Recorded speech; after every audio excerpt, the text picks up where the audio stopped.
الحمد لله وحده والصلاة والسلام على من لا نبي بعده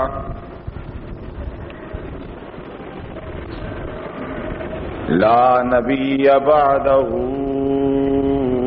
ولا رسالة بعد رسالته وصلى الله تعالى عليه وعلى آله وأصحابه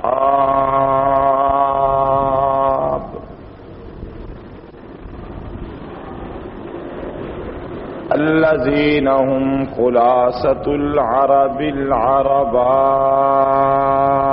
وخير الخلائق بعد الأنبياء.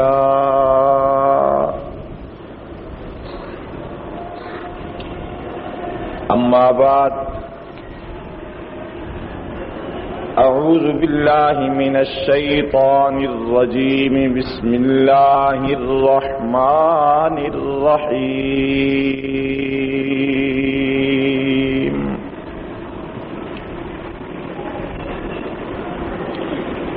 يا أيها الذين آمنوا ادخلوا في السلم كافة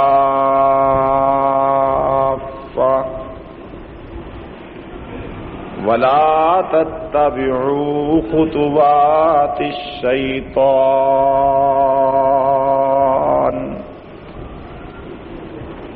إنه لكم عدو مبين.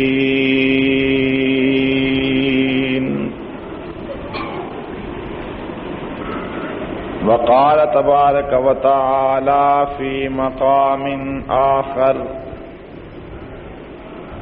يا أيها الذين آمنوا اتقوا الله وكونوا مع الصادقين.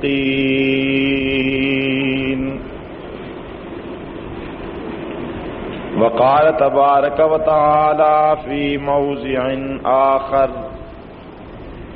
إن الله اشترى من المؤمنين أنفسهم وأموالهم بأن لهم الجنة يقاتلون في سبيل الله فيقتلون ويقتلون.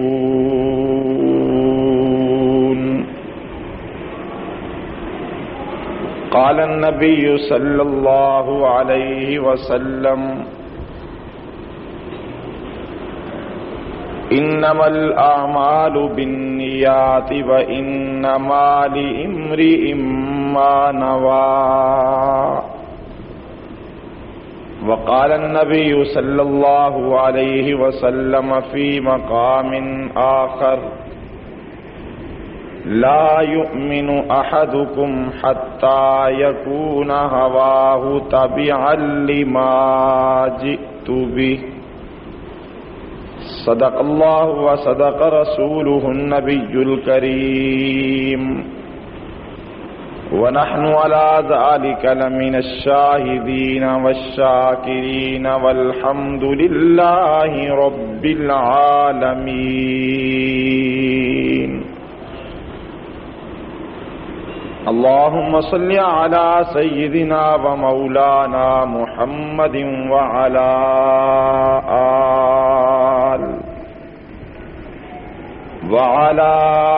آل سيدنا ومولانا محمد وبارك وسلم. یا رب صل وسلم دائما ابدا على حبیبک خیر الخلق كلهم.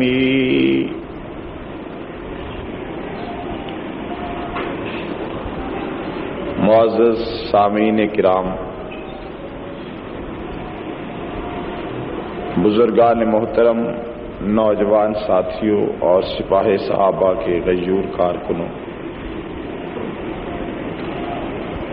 جہاں تک آواز پہنچ رہی ہے سماعت فرمانے والی اسلامی ماؤں بہنوں بیٹیوں،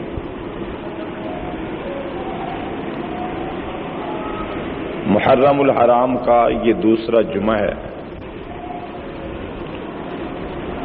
اور آج 13 تاریخ ہے۔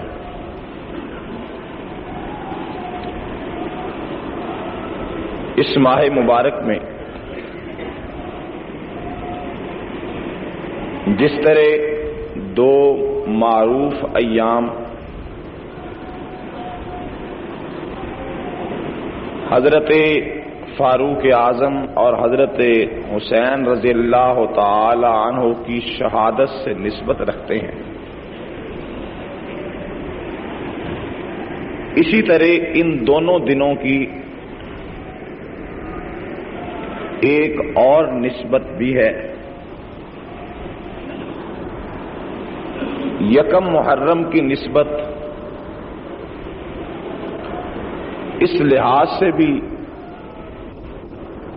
ایک انفرادی حیثیت کی اعتبار سے مسلم ہے کہ وہ اسلامی سال کا پہلا دن ہے۔ ہر قوم، ہر ملک، ملت، ہر طبقہ کی کچھ آپس میں اصلاحات، نشانیاں، علامات اور تہذیب و ثقافت کے عنوان ہوتے ہیں، اور وہ قوم اپنے روزمرہ کی گفتگو میں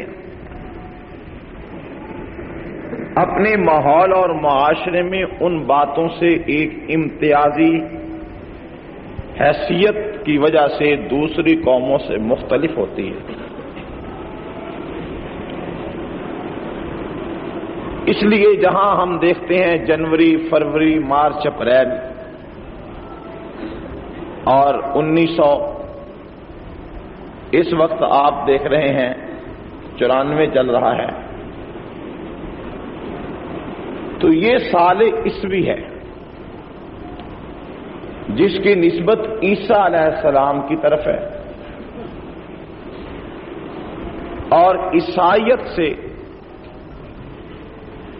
زیادہ تر اس سال کی نسبت کی وجہ سے آج پوری دنیا میں یہ چیزیں ہمیں یاد ہیں اور ہم اس کے ساتھ اپنا حساب و کتاب کرتے ہیں۔ ایک وہ دوسرے مہینے، وہ تو ویسے ہمارے پرانے لوگوں کو تو آتے ہیں، ہاڑ، وساخ، کتا، چیت، پتہ نہیں کیا کیا ہے، یہ ہمارے موسمی مہینے بھی ہیں، لیکن خاص طور پر یہ ہندوستان کی تہذیب و ثقافت سے تعلق رکھتے ہیں۔ اسی طرح ایرانیوں کے ماہ و سال کا حساب و کتاب ہم سے مختلف ہے۔ بعین ہی ایک مسلمانوں کا اپنا سال و مہینوں کا حساب و کتاب ہے، اور وہ ایسا ہے کہ وہ ہماری عبادت کا حصہ ہے، ہماری ایمان کا جز ہے۔ کس مہینے میں آپ نے روزے رکھنے، کس مہینے میں آپ نے حج کرنا ہے، کون سے ایام ہیں، جو ایام مخصوص ہیں اور جن ایام میں کھانا پینا چھوڑ دینا گناہ ہے، جن ایام تشریق کون سے ہیں، یہ وہ اسلامی مہینے ہیں، اسلامی ایام ہیں جو ہماری عبادت کا حصہ ہیں۔ کوئی آدمی یہ چاہے کہ میں جنوری کے مہینے میں روزہ رکھا کروں تو نہیں مانا جائے گا، کوئی آدمی یہ چاہے کہ میں مارچ اپریل میں حج کروں گا ہر سال تو نہیں تسلیم ہوگا۔ لیکن بدقسمتی ہماری یہ ہے کہ باوجود اس کے کہ اسلامی مہینوں کے ایام ہمارے عقیدے کا جز ہیں، ہماری عبادتوں کا حصہ ہیں، بہت کم لوگ ہیں جنہیں یہ معلوم ہو کہ ہمارا اسلامی سال شروع کب ہوتا ہے۔ میں اس آدمی کا نام نہیں لیتا، کئی مرتبہ ممبر قومی اسمبلی منتخب ہوا، آپ کے ملک کا وزیر رہا،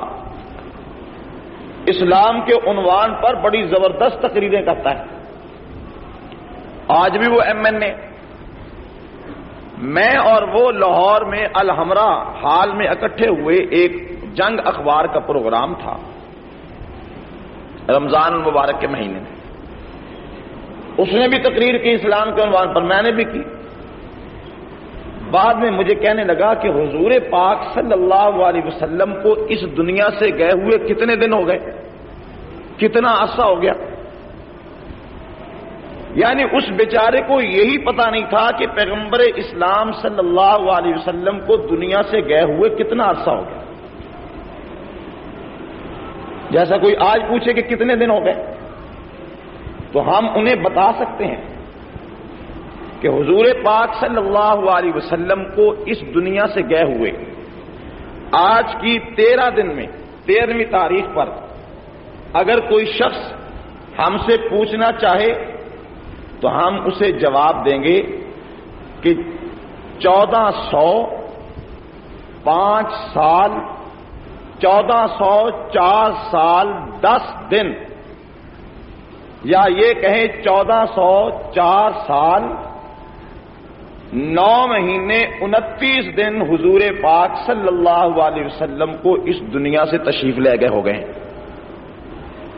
ایک ایک دن کا ہمارے پاس حساب۔ تو جب میں نے اس کو بتلایا تو کہنے لگا اچھا یہ تو ابھی ابھی کی بات ہے، یعنی 1400 سال ہی ہوئے ہیں۔ میں نے کہا آپ کیا سمجھتے تھے؟ کہنے لگا میں نے سمجھا شاید 8-9 ہزار سال ہو گئے۔ یہ ہماری دین سے دوری، اسلامی تاریخ سے ناواقفیت، اسلامی ماہ و سال سے عدم دلچسپی کی وجہ ہے۔ وغیرہ اگر آج کسی کو 1995 1994 یاد ہے تو اسے یہ بات کیوں نہیں یاد کہ اس وقت سال ہجری 1415 شروع ہو چکا ہے۔ یہ حضرت فاروق اعظم رضی اللہ تعالی عنہ کو رب العالمین نے جو اور بے شمار صلاحیتیں اور عظمتوں سے نوازا تھا کہ انہوں نے بہت ساری اصلاحات نافذ کی۔ یہ پولیس کا محکمہ فاروق اعظم رضی اللہ تعالی عنہ کی اصلاحات میں سے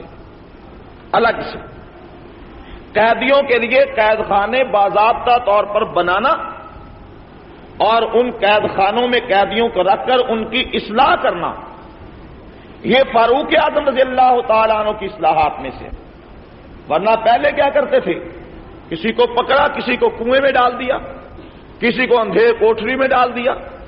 کسی کو کسی ویرانے میں ڈال دیا، یہ انداز تھے۔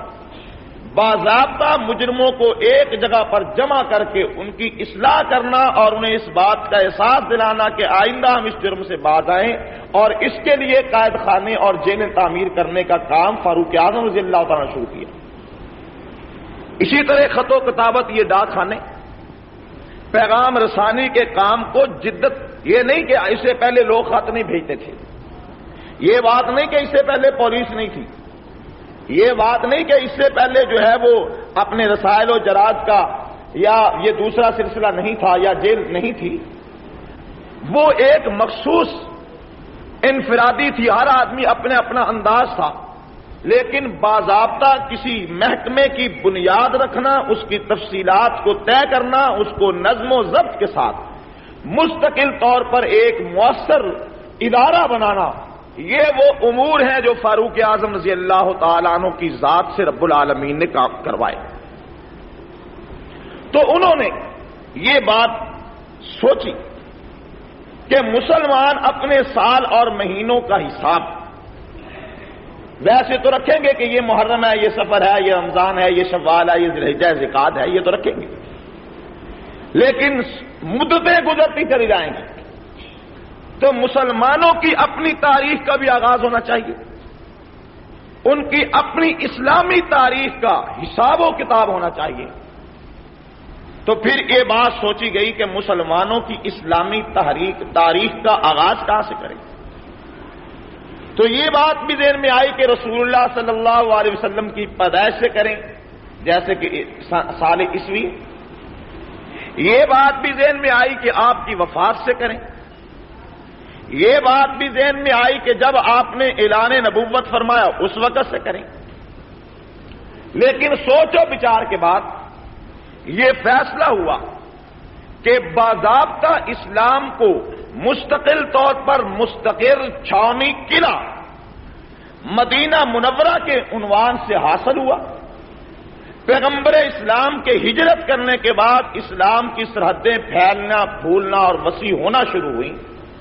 تو مسلمانوں کے حساب اور سن کو اور سالوں، دنوں اور ایام و مہینوں کے حساب و کتاب کو ہجرت سے معنون کر کے اور ہجرت کے سال سے شروع کر کے یہ حساب و کتاب شروع کیا جائے، تو جس طرح آج 1413 محرم الحرام 1415 تاریخ ہے، 1415 کا اپنے سال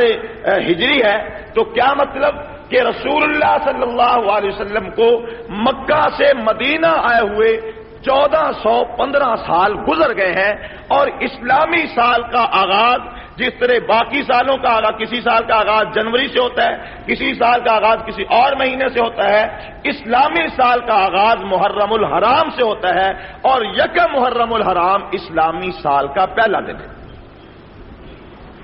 تو میں عرض کر رہا تھا کہ یکم محرم کو فاروق اعظم کی شہادت بھی ہے اور اسلامی سال کا پہلا دن بھی ہے۔ ہمارے ہاں ایک رسم بد شروع ہے، پوری دنیا میں ہی ہے،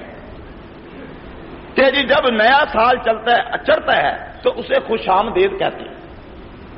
نئے سال کو خوش آمدید کہتے ہیں شراب پی کر، نئے سال کو خوش آمدید کہتے ہیں بدماشی کر کے، نئے سال کو خوش آمدید کہتے ہیں پٹاخے چھوڑ کر، نئے سال کو خوش آمدید کہتے ہیں کلبوں میں جا کر، نئے سال کو خوش آمدید کہنے کے بے شمار فحاشی، عریانی، بے حیائی پر مبنی پروگرام دنیا میں ترتیب دیے جاتے ہیں۔ لیکن مسلمانوں کا نیا سال شروع کیسے ہوتا ہے؟ مسلمانوں کا نیا سال شہادت سے شروع ہوتا ہے۔ پہلا ہی دن اس بات کا احساس دلاتا ہے کہ آج اسلامی سال کا پہلا دن ہے،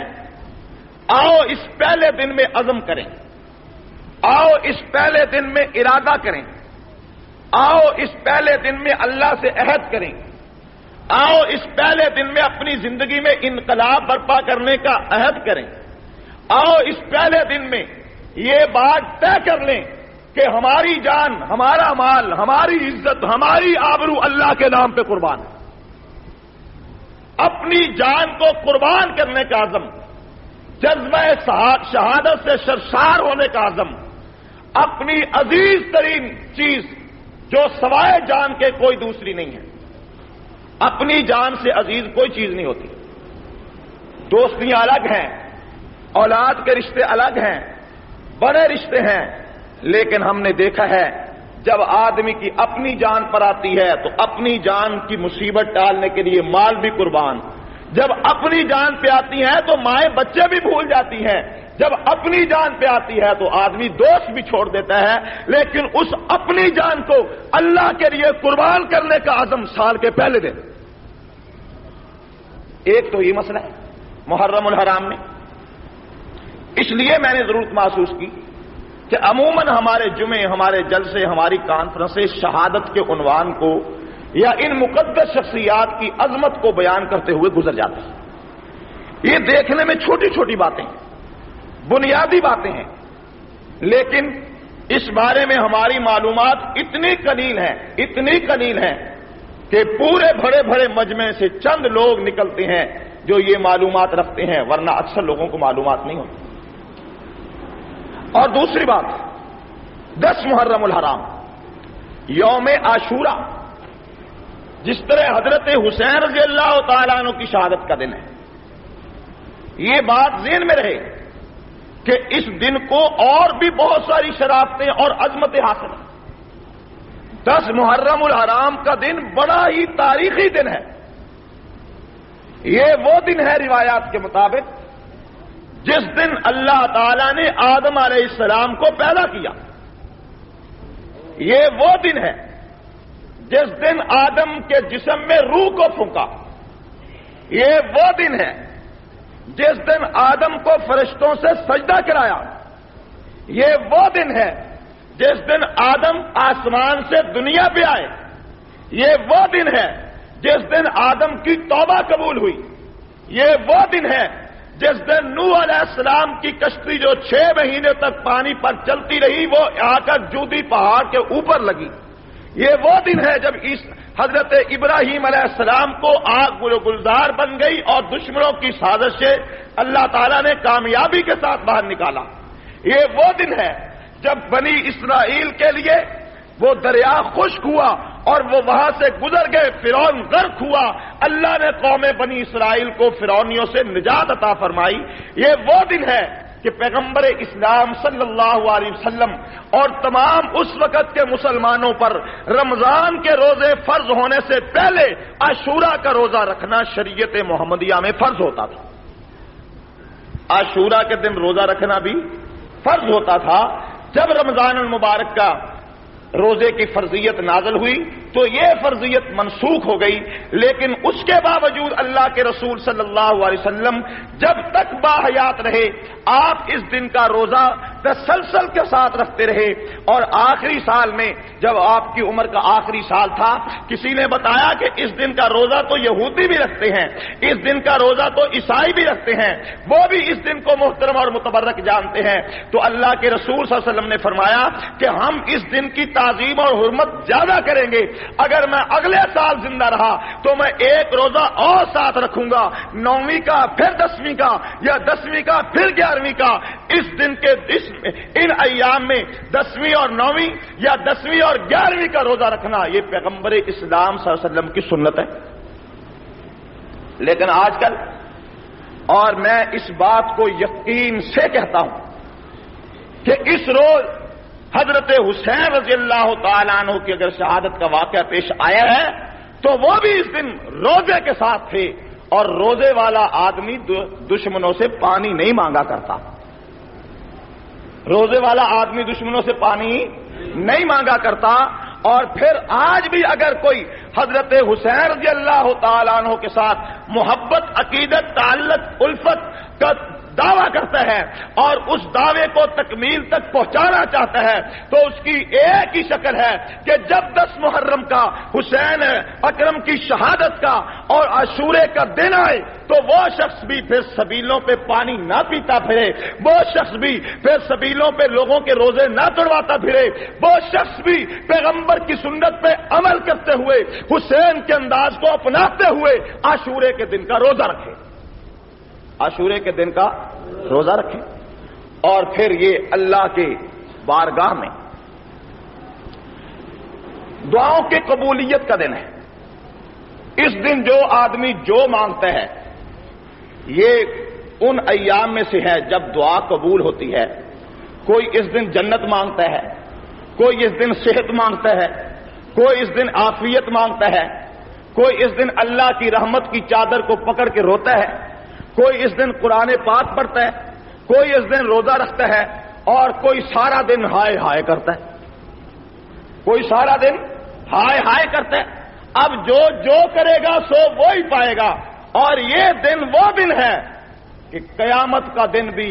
10 محرم الحرام عاشورہ کا دن ہوگا۔ قیامت بھی جب قائم ہوگی تو قیامت کی قائم ہونے والا دن اور قیامت کی گھڑی جس یوم میں آئے گی وہ یوم بھی عاشورہ کا دن ہوگا۔ اس لیے عاشورہ کے دن کی اس حیثیت کو جو تاریخی عنوان سے میں نے عرض کیا ہے یہ حیثیت بھی پیش نظر رہنی چاہیے، کیونکہ عام طور پر ہوا یہ ہے کہ 1 محرم الحرام اور 10 محرم الحرام کو ہم شہادت کے نام سے جانتے ہیں، اور جو ان مہینوں کے ان ایام کو، اس مہینے کے ان 2 دنوں کو ایک تاریخی حیثیت حاصل ہے، ایک ایسی حیثیت جو امتیازی اور انفرادی حیثیت ہے، وہ عموماً ہماری نظروں سے اوجھل رہتی ہے۔ بہرحال میں نے آج عنوان کچھ اور بیان کرنا تھا۔ آج میں نے خاص طور پر جو عنوان آپ کے سامنے عرض کرنا تھا وہ ہے اخلاص۔ اخلاص تصحیح نیت، کسی کام کرتے وقت، کوئی عبادت کرتے وقت، کوئی بڑی سے بڑی قربانی دیتے وقت، کسی بڑے سے بڑے نقصان اٹھاتے وقت یا فائدہ حاصل کرتے وقت انسان کی نیت کو بہت بڑا دخل ہے۔ ایک آدمی کی نیت ایک کام کرتے وقت خراب ہو گئی. کام بہت بڑا ہے، کام اتنا بڑا ہے کہ لوگ آشش کر اٹھے. قربانی اتنی بڑی ہے کہ لوگ حیران و پریشان ہیں. لیکن قربانی دیتے وقت نیت میں فطور آیا تو پیغمبر اسلام صلی اللہ علیہ وسلم نے مثال دے کے فرمایا کہ روزے قیامت ایک شخص اپنا سر ہتھیلی پر رکھ کر اللہ کی بارگاہ میں آئے گا. رب العالمین باوجود عالم الغیب والشہادہ ہونے کے اس سے سوال کریں گے کون ہے تو؟ عرض کرے گا میں شہید ہوں. کیا کر کے آیا ہے؟ اے اللہ دیکھ میں تیرے دین کے لیے، میں تیرے کلمے کے بلند کرنے کے لیے، تیری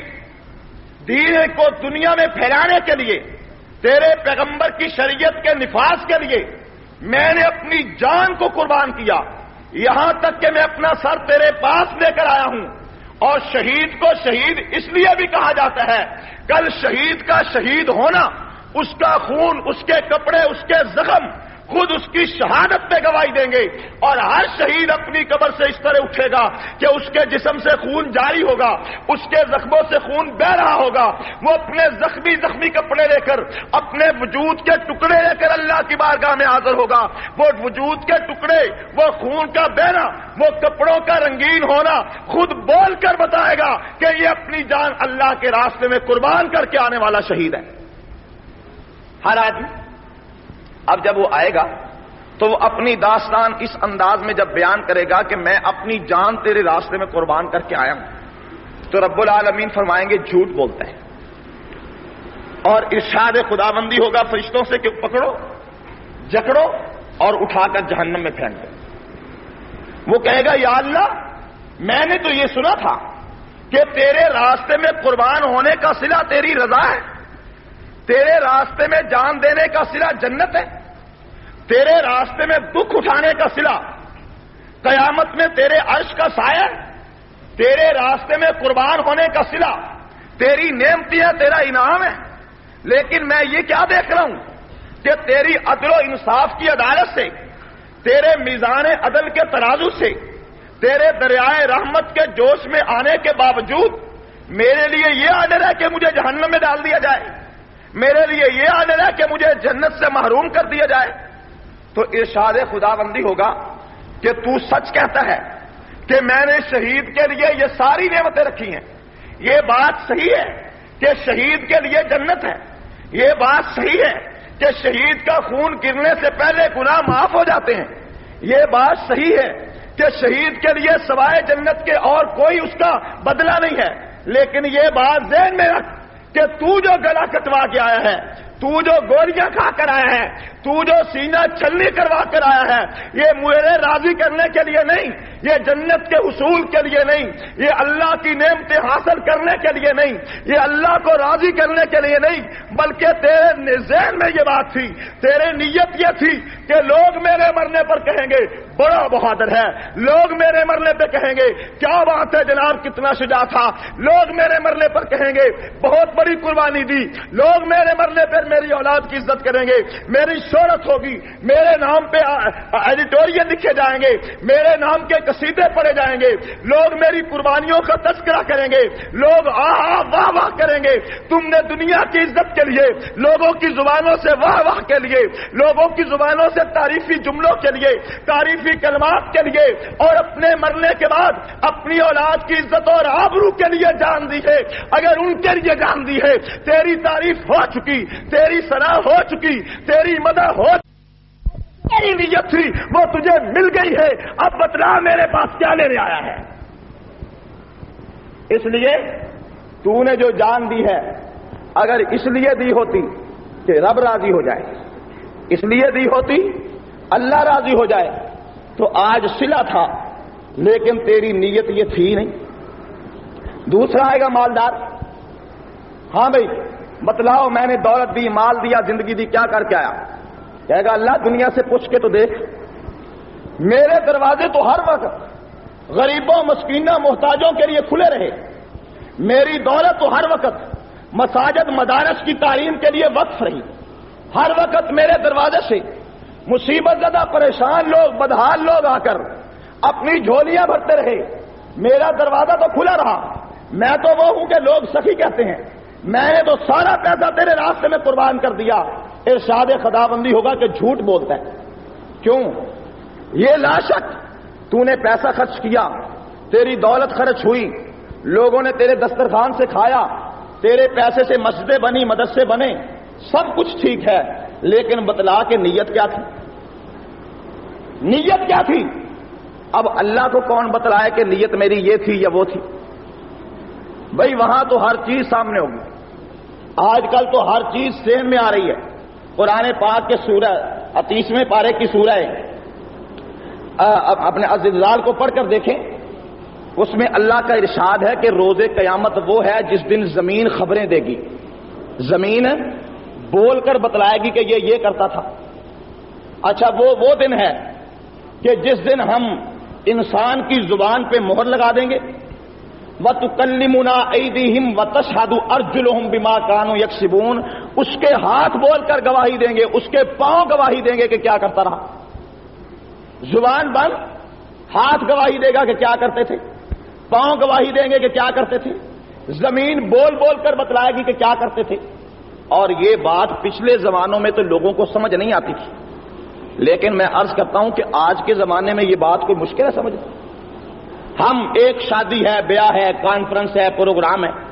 سارے کے سارے پروگرام کی ویڈیو بنا لیتے ہیں۔ شادی ہو گئی، بیاہ ہو گیا، نکاح ہو گیا، جنازہ ہو گیا، کانفرنس ہو گئی، جلسہ ہو گیا، جلوس نکل گیا، اب آپ 100 سال کے بعد کیسٹ لگا دیں، سب کچھ دوبارہ ہو رہا ہے۔ اب ایک آدمی کہے کہ میں نے تو سیرے باندھے ہی نہیں، میرا تو نکاح ہوا ہی نہیں، میں نے تو جلسے میں تقریر کی ہی نہیں، میں تو اس شہر میں گیا ہی نہیں۔ اب چرب زبانی کے ساتھ، زبان کی تیزی اور تراری کے ساتھ ہر چیز جھٹلاتا چلا جائے، انکار کرتا چلا جائے، یا چلو مان لو کہ وہ بھول گیا ہو، لیکن جب کیسٹ لگا دی جائے گی تو انکار کر دے گا۔ جب اپنے آپ کو تقریر کرتا ہوا دیکھ لے گا تو انکار کر دے گا۔ جب اپنے آپ کو مجمع میں کھڑا دیکھے گا تو انکار کر دے گا۔ جب اپنے آپ کو قبول قبول کہتا دیکھے گا تو انکار کر دے گا۔ جب کسی کا جنازہ پڑھتا دیکھے گا تو انکار کر دے گا۔ کبھی انکار ہو ہی نہیں سکتا، اب کیسے انکار کرے؟ اور یہ تو تصویر اس کے سامنے آ گئی، اب اس کے ہاتھ بولنے لگے، اب اس کے پاؤں بولنے لگے، تو اس وقت یہ بات سابقہ زمانے میں سمجھ نہیں آتی تھی۔ میں تو کہتا ہوں اگر ہر آدمی کو اللہ اس کی ویڈیو دکھا دے تو اب بتلاؤ کوئی بھاگنے کی جگہ ہے؟ کوئی ہے بھاگنے کی جگہ؟ اور اگر انسان کی زندگی کو کیچ کر کے، محفوظ کر کے اپنے پاس ایک ڈبی میں بند کر سکتا ہے تو پوری زمین کو اللہ کی ویڈیو سمجھیے، پوری فضا کو۔ آج تو وہ باتیں جو باتیں اسلام نے 1400 سال پہلے تصور پیش کیا، زمین بولے گی، فضا بولے گی، ہوائیں بولیں گی، آج سائنسدان اس بات پر آ کر اقرار کر چکا ہے کہ انسان جو کچھ بولتا ہے وہ تمام کی تمام بات فضا کے اندر باضابطہ کیسٹ ہو جاتی ہے، وہ تمام کی تمام بات زمین میں جذب ہو جاتی ہے۔ انسان بول کر چلا گیا، انسان بول کر خاموش ہو گیا، آپ اس کے خاموش ہونے کے 2 دن بعد، 4 دن بعد وہ فضا کے اندر گھومنے والی، زمین میں جذب ہو جانے والی اس آواز کو کیسٹ کر سکتے ہیں۔ اور اگر یہ فضا اور ہوا کے اندر آپ کی اور میری آواز نہ ہوتی اور اس طرح یہ گردش کر نہ رہی ہوتی تو بتلاؤ یہ ریڈیو کہاں سے آواز ٹیپ کرتے ہیں، یہ ٹیلی ویژن کہاں سے تصویریں ٹیپ کرتے ہیں؟ ان فضاؤں میں صرف آواز ٹیپ نہیں ہوتی، صرف انسان کے انداز ٹیپ نہیں ہوتے، بلکہ ان فضاؤں میں تو انسان کی تصویر بھی ٹیپ ہو جاتی۔ تو بہرحال میں عرض کر رہا تھا کہ اللہ جب فرمائیں گے کہ تیری نیت یہ تھی، اب آدمی کہے نہیں جی میری نیت تو یہ نہیں تھی، تو میں عرض کرتا ہوں اللہ تو اس بات پہ بھی قادر ہے کہ انسان کے ذہن میں جو سوچ ہے وہ بھی اس کو دکھا دے۔ یہ دیکھ، یہ فلاں وقت ہے، یہ جھولیاں بھر بھر کے خرچ کر رہا ہے، اب یہ تو کھڑا ہوا ہے، یہ تو دیکھ خرچ کرنے کا تصویر دکھانا تو اب ناممکن نہیں نبی، یہ تو دیکھ سخاوت، اب یہ جو سخاوت کر رہا ہے اس تصویر میں، اب ذرا تھوڑا سا اپنے اس ذہن میں جھانک کے اس وقت تیری نیت کیا ہے، ہر چیز نظر آ جائے گی، ایک ایک چیز۔ تو عرض کر رہا تھا کہ رب العالمین فرمائیں گے ہاں تو نے مال خرچ کیا، لیکن معلوم ہے کس لیے؟ کہ لوگ سخی کہیں، لوگ کہیں واہ جی واہ کیا بات ہے، بہت بڑا سخی ہے،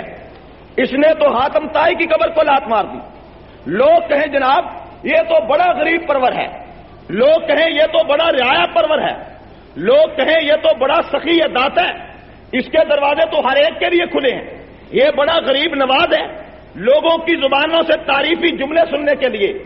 اپنی آواز، اپنی دھاک، اپنا روب لوگوں میں قائم کرنے کے لیے، اپنی عزت اور آبرو کی ساکھ کو بچانے کے لیے تو نے یہ سب کام کیا ہے، مال خرچ کیا ہے، لیکن یہ بتلا کہ مجھے راضی کرنے کے لیے کیا ہے؟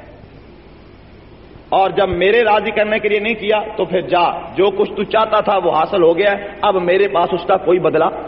نہیں۔ اور ایک تیسری قوم بھی آئے گی جس کا تعلق ہماری قوم سے ہوگا، عالم دین، خطیب، شعلہ نوا مقرر اور لیڈر۔ ہاں بھائی کیا کیا؟ کہے گا اللہ میں علم سیکھا، میں نے ترجمہ پڑھا قرآن کا، تفسیریں پڑھی، شرح پڑھی، مفتی بنا، مولوی بنا، عالم بنا، مجتہد بنا، قاری بنا، پھر میں نے قرآن کی تلاوتیں کی، پھر میں نے تیرے دین کی حقانیت بیان کی، پھر میں نے مجمعوں میں خطاب کیا، پھر میں نے وقت کے حکمرانوں کو للکارا، پھر میں نے ایسے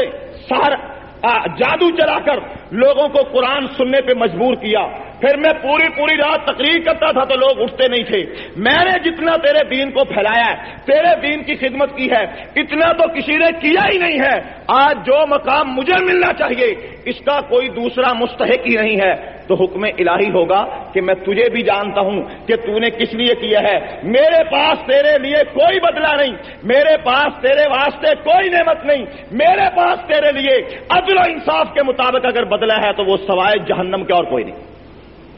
حیران ہوگا کہ یا اللہ یہ کیا؟ پھر مولوی ہے نا دلائل دے گا، اللہ یہ بدلا تو نے اپنے قرآن میں فرمایا تھا حل جزاء الاحسان الا الاحسان، تو نے اپنے پیغمبر کے ذریعے سے فرمایا گیا کہ جو حق بیان کرے گا میں اس میں راضی ہوں گا۔ تیرے قرآن کی یہ آیت میں تو پڑھ کر آیا ہوں قرآن کو، میں تو سکھاتا رہا ہوں لوگوں کو، میں تو لوگوں کو جنت کی طرف دعوت دیتا رہا ہوں۔ یا اللہ میں نے اتنے اچھے کام کیے اور بدلہ جہنم، یہ تو تیرے عدل کے خلاف ہے، تیرے انصاف کے خلاف ہے، یہ تو مزاج خدا کے خلاف ہے۔ حکم الہی ہوگا، جو کہتا ہے وہ صحیح ہے، لیکن یہ بتلا کہ تو نے یہ سب کچھ جو کیا ہے کس نیت کے ساتھ؟ اب یہ چپ۔ اللہ فرمائیں گے دیکھ میں تجھے آئینہ دکھاتا ہوں، یہ سب کچھ کیا کہ لوگ تاریخیں زیادہ لیں، اچھی تقریر کی، فیس زیادہ ملے، اور بڑے بڑے جرأت کے اظہار کیے تاکہ لوگ کہیں کیا بات ہے، کیا بڑا بہادر ہے، کیا بات ہے جی، دوسرا حق نواز پیدا ہو گیا جی، کیا بات ہے جی، حکومت ساری ڈر دی ہے تو کیا بات ہے جی، لیڈر تو یہ ہو جاؤ نا، کیا بات ہے جناب، بڑا شیر ہے، شیر پاکستان ہے، شیر ہی شیر ہے، دم لگن دی دے رہے، باقی سب کچھ ٹھیک ہے۔ تو نے تو سارا واہ کے لیے، اپنی لیڈری کے لیے، اپنی دکانداری چمکانے کے لیے، اپنے ووٹ بنانے کے لیے، عوام پہ اپنا روب قائم کرنے کے لیے، اپنی سیاسی دکان کو چمکانے کے لیے، مزید MNA شپ دوبارہ حاصل کرنے کے لیے، لوگوں کو بے وقوف بنانے کے لیے، عوام میں اپنی عزت کے لیے، سب کچھ تو نے اس لیے کیا۔ سو MNA شپ بھی مل گئی، سو عزت بھی مل گئی، عہدہ بھی مل گیا، مقام بھی مل گیا، تعریف بھی ہو گئی، شیر دے نعرے بھی لگ گئے۔ میرے پاس کیا ہے؟ یہ بتلا کہ میری رضا کے لیے کیا تھا، یہ بتلا کہ میری خوشنودی کے لیے کیا تھا، یہ بتلا کہ اپنے اللہ میرے دین کو سر بلند کرنے کی نیت کے ساتھ کیا تھا۔ اگر یہ نیت تھی تو پھر جنت بھی ہے، یہ نیت تھی پیغمبر کے ہاتھوں سے حوض کوثر بھی ہے، یہ نیت تھی پیغمبر کی سفارش کبریٰ میں شریک بھی ہے، یہ نیت تھی صحابہ کے قدموں میں جگہ بھی ہے، یہ نیت تھی عرش کا سایہ بھی ہے، یہ نیت تھی تو پھر جنت کے دروازے کھلے ہوئے بھی ہیں، یہ نیت تھی ہر نعمت جو میں نے تیار کی ہے تیرے نام پہ الاٹ ہے، اگر یہ نیت ہے تو پھر پاتا چلا جا، جنت میں داخل ہوتا چلا جا، اگر یہ نیت نہیں ہے تو جاؤ جہنم میں چلے جاؤ، میرے پاس تمہارے واسطے کوئی شے نہیں۔ تو دوستو آج صرف ایک بات لے کر جائیے، نیت۔ کوئی آدمی اس بات صحابہ میں شامل ہے، کس لیے؟ اس لیے شامل ہے زیادہ سے زیادہ کام کرو، کر کونسلری کا ٹکٹ مل جائے گا۔ اچھا بھائی اگر اول تو ملے گا ہی نہیں، ہر آدمی کونسلر تھوڑی بن جاتا ہے، اول تو ملے گا ہی نہیں، دل کی دل میں رہی، لبوں پہ آنے نہ پائی، لیکن اگر میاں مل بھی گیا تو کتنی دیر کے لیے، کتنی دیر کے لیے؟ کیا نیت ہے، کیا ذہنیت ہے، کیا خواہش ہے؟ اللہ کی رضا ہے، خدا کی خوشنودی ہے، اللہ کے دین کی سربلندی کا جذبہ ہے، اللہ کے دین کو پوری دنیا میں غالب کرنے کا جذبہ دل میں موزن ہے؟ اگر یہ ہے تو پھر اللہ کا شکر ادا کر، اور یہ بات ذہن میں رکھیے، میں عرض کرتا ہوں سارا فطور یہیں سے چلتا ہے۔ جب نیت ٹھیک ہوتی ہے، نیت خالص ہوتی ہے، تو عمل کا لباس خود بخود پہنا جاتا ہے۔ ایک آدمی سے پوچھا بھی کس لیے کام کر رہے ہیں؟ اللہ کی رضا کے لیے کر رہے ہیں۔ بھائی اللہ کی رضا کے لیے کر رہے ہیں؟ جی بالکل اللہ کی رضا کے لیے۔ اچھا اٹھو ذرا پھر اللہ کی رضا کے لیے نماز بھی پڑھ لیں۔ کہتے جی جان تو دے دیں گے، نماز ذرا مشکل ہے۔ یہ بات سمجھ سے بالا تر ہے۔ ایک آدمی اللہ کی رضا کے لیے نعرے تو لگاتا ہے، اللہ کی رضا کے لیے سپاہی صحابہ میں شامل ہو کر جان تو دیتا ہے، اللہ کی رضا کے لیے سینہ کھول کر گولی کھانے کو تو تیار ہے، لیکن نماز پڑھنے کے لیے تیار نہیں ہے۔ تو میں یہ بات سمجھنے سے قاصر ہوں کہ کیا نماز چھوڑ کر بھی کوئی خدا کی رضا حاصل کر سکتا ہے؟ اللہ کی رضا کے لیے گولی کھانے کو تیار ہیں، لیکن بد نظری کا عیب چھوڑنے کے لیے تیار نہیں ہے۔ اللہ کی رضا کے لیے جان دینے کو تیار ہیں، مگر دکان پر بیٹھ کر کم تولنا چھوڑنے کے لیے تیار نہیں ہے۔ اللہ کی رضا کے لیے جسم قربان کرنے کو تیار ہیں،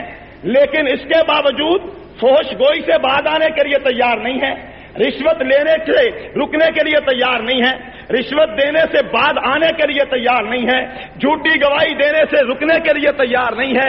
اپنی زبان سے گالی گلوچ کی تسبیحات چھوڑنے کے لیے تیار نہیں ہے۔ جب مقصد اللہ کی رضا ہے پھر کام تولنا کہاں سے آیا؟ جب مقصد اللہ کی رضا ہے جھوٹی گواہی دینا کہاں سے آیا؟ جب مقصد اللہ کی رضا ہے روزوں کو چھوڑ دینا کیسے ہو سکتا ہے؟ جب مقصد اللہ کی رضا ہے نماز کیسے چھوڑی جا سکتی ہے؟ جب مقصد اللہ کی رضا ہے جھوٹ کیسے بولا جا سکتے؟ جس کے دل میں اللہ کی رضا کا جذبہ موزن ہے، یہ نیت آنے کی دیر ہے، یہ جذبہ پیدا ہونے کی دیر ہے، انسانی زندگی میں انقلاب پیدا ہو جاتا ہے۔ یہ کبھی بھی نہیں ہو سکتا۔ کہتا جی نیت تو ٹھیک ہے، عمل کمزوری ہے، نیت میں بھی کمزوری ہے۔ نیت میں بھی ہم نے تو یہ دیکھا ہے جو دل میں بات آتی ہے ہاتھ پاؤں منہ آنکھیں زبان خود بخود اس کے مطابق چلتے ہیں۔ دل میں بات آئی کہ اچھا کپڑا دکان سے خرید کر پہننا ہے، دل میں آنے کی دیر ہے، اٹھا دکان پہ گیا، کپڑا خریدا، پیسے دیے، لایا، سلوایا، ناپ دیا اور یہاں تک کہ پہن لیا۔ یہاں تو میں نے کبھی نہیں دیکھا کہ دل میں اچھا کپڑا پہننے کی خواہش ہو، ہاتھ میں پیسہ بھی ہو، اور پھر کہے نہیں دل میں اچھا کپڑا پہننے کی خواہش تو ہے لیکن میں بازار نہیں جا سکتا۔ اچھا کپڑا پہننے کا شوق تو بہت ہے لیکن کپڑا خرید نہیں سکتا۔ عمل کی کمزوری ہے، کپڑا نہیں خرید سکتا، جذبہ بہت زیادہ ہے۔ اس دل میں تو جو چیز آ جاتی ہے، دل میں خواہش پیدا ہوئی غلط قسم کی۔ ہم نے دیکھا لوگ چکر لگاتے ہیں، گھروں کے چکر لگا رہے ہیں، دیوانہ وار لوگ برا بھلا کہہ رہے ہیں، کوئی پرواہ نہیں، گالیاں دے رہے ہیں، کوئی پرواہ نہیں، یہاں تک کہ جان کو آ گئی، کوئی پرواہ نہیں، خاندان کی بے عزتی ہو گئی، کوئی پرواہ نہیں، لوگوں نے اس کے ماں باپ کو کہا، ماں باپ نے سمجھایا، کوئی پرواہ نہیں، دوستوں نے سمجھایا، کوئی پرواہ نہیں۔ ایک غلط بات کسی کے بارے میں اپنے دل میں لے آیا ہے، اس پر عمل پیرا ہونے کے لیے اس قدر آگے بڑھا ہے، نہ کسی کی ملامت کو خوف کرتا ہے، نہ کسی کی مخالفت کا خوف کرتا ہے، نہ کسی کی گالی کو خاطر میں لاتا ہے، نہ کسی کے سمجھانے سے سمجھتا ہے۔ یہ ہے وہ بات کہ جو دل میں آئی سو کر گزرا، جو دل میں آئی سو۔ تو دوستو سب سے پہلی بات دل میں اس بات کا آ جانا کہ میں نے آج کے بعد اپنے رب کو راضی کرنے کے لیے یہ کام کرنا ہے، میں نے جو قدم اٹھانا ہے اپنے رب کو راضی کرنے کے لیے، میں نے جو کام کرنا ہے اپنے رب کو راضی کرنے کے لیے، اللہ کی خوشنودی کے حصول اور رب کی رضا کے لیے میں نے اپنی زندگی گزارنا ہے۔ یہ جذبہ دل میں آنے کی دیر ہے،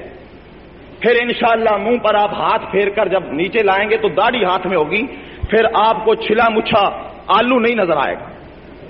ہے کیوں؟ اصل جی گل یہ ہے کہ میری شادی نہیں ہوئی، شادی ہو جائے پھر داڑھی رکھ لیں گے۔ اس کا مطلب ہے کہ آپ کو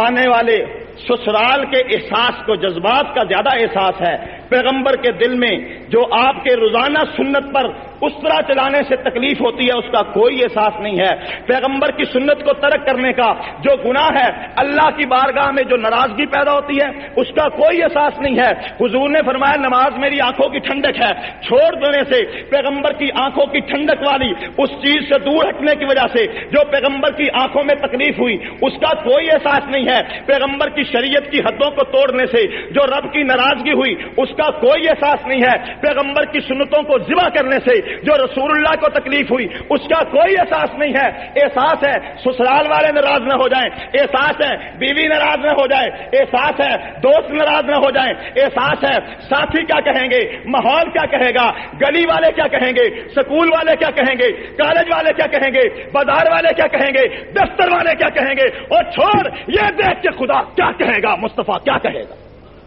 یہ سوچ۔ ایک شخص تھا ایران کا بہت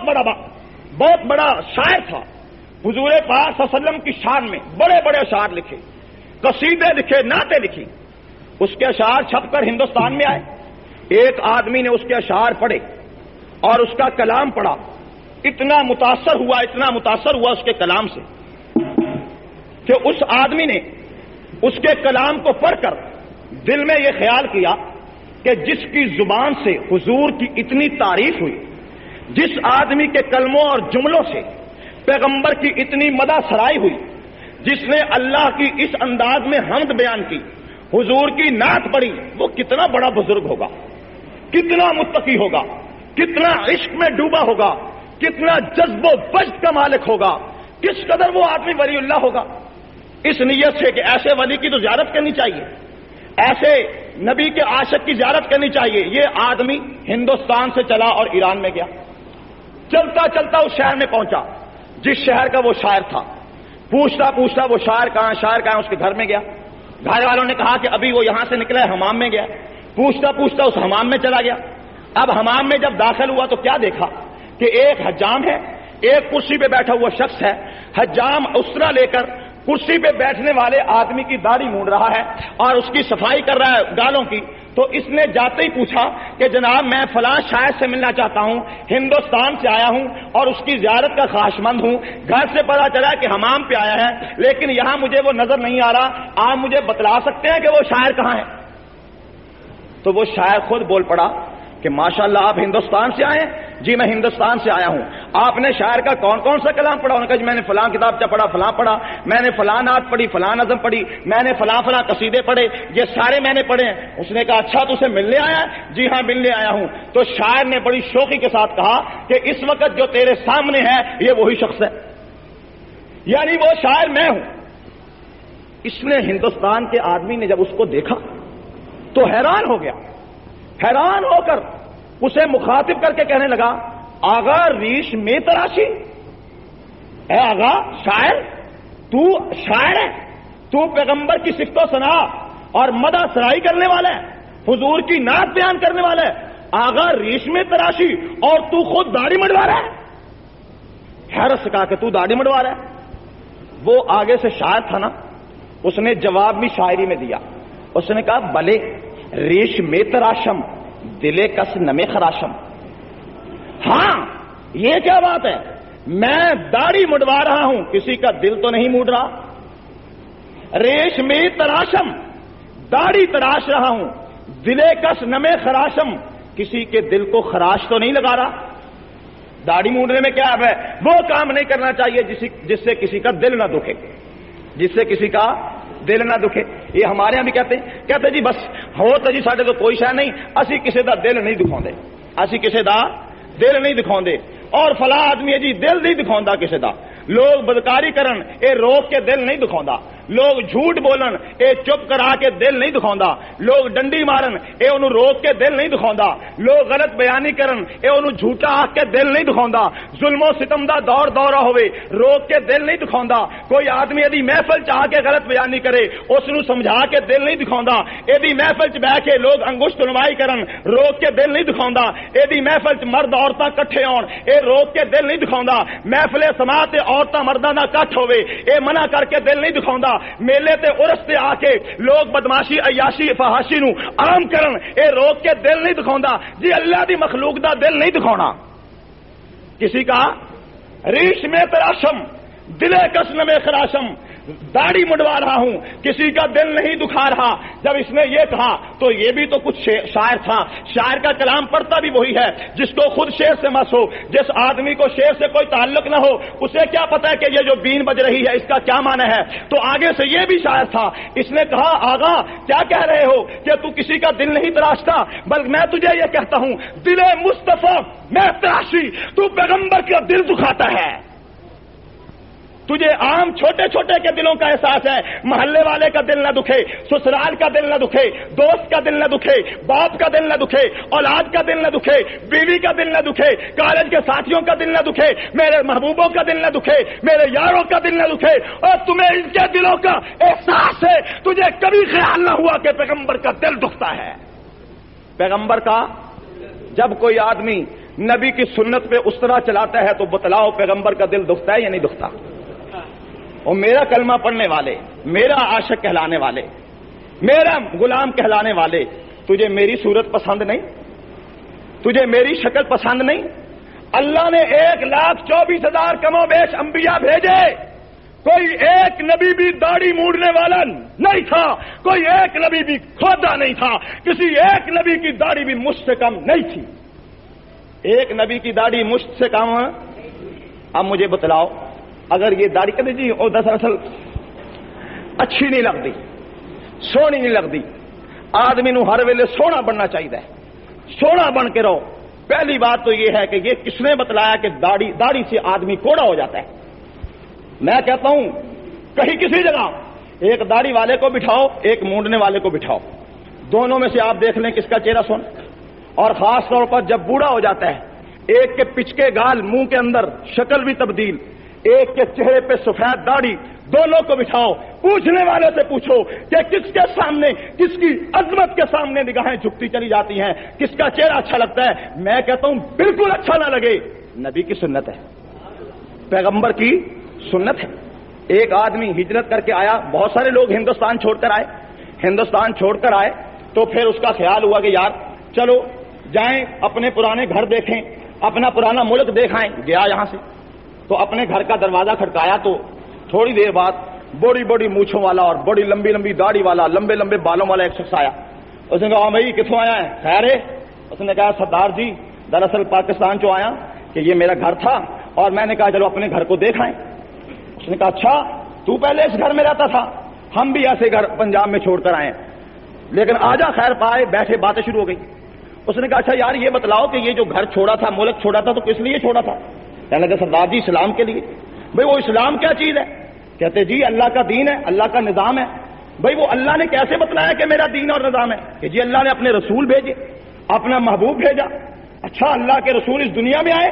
اللہ نے کتنا مرتبہ دیا آپ کے رسول اور نبی کو جی سارے نبیوں کے امام سب سے اعلیٰ اور بالا بھئی ہمارے نبی کا تو یہ مقام ہے کہ وہ 7 آسمانیں پار کر کے وہ تو سدرۃ المنتہا سے آگے نکل کر عرش الہی کے اوپر گزر کر اللہ کے پاس ہو کر آئے ہیں اتنا مقام ہے ہمارے پیغمبر کا اتنی عظمت ہے ہمارے پیغمبر کی اب ہندو کیسے کہنے لگا یار یہ باتیں تو ساری ٹھیک ہیں کہ تو اس نبی کا امتی ہے اسلام کے لیے گھر چھوڑا ہے اسلام کے لیے ملک چھوڑا ہے وطن چھوڑا ہے لیکن یہ بتلا کہ جو نبی عرش تک گیا ہے اس نبی کی تجھے شکل پسند نہیں اس نبی کی تجھے شکل